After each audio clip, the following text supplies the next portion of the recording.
എല്ലാവർക്കും നമസ്കാരം. Vlogs and blogs by രദീപിന്റെ പുതിയൊരു വീഡിയോയിലേക്ക് സ്വാഗതം. ഇന്ന് നമുക്ക് ഇടിയഞ്ചക്ക തോരൻ വെക്കുന്നത് കാണാം.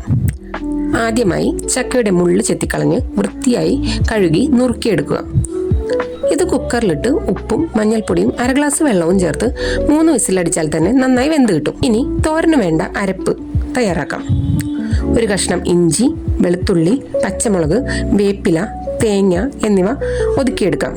മിക്സിയിൽ ഒന്ന് ചെറുതായി അടിച്ചെടുത്താൽ മതിയാകും. കുക്കറിൽ വെന്ത ഇടിയഞ്ചക്ക ഒരു കയ്യിൽ വെച്ച് ഉടച്ചെടുക്കാം. അതിനുശേഷം ഒരു ചീനച്ചട്ടി അടുപ്പിൽ വെച്ച് വെളിച്ചെണ്ണ ഒഴിച്ച് കടുക് പൊട്ടിക്കാം.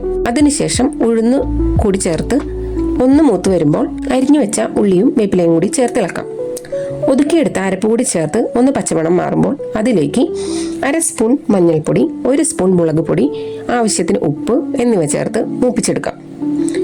അതിലേക്ക് ഇടിച്ചു വെച്ച ചക്ക കൂടി ചേർത്തിളക്കി നന്നായി യോജിപ്പിക്കാം.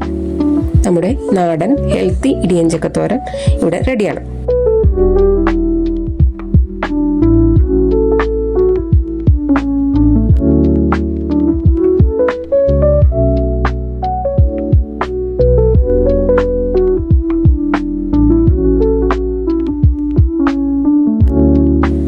Thanks for watching.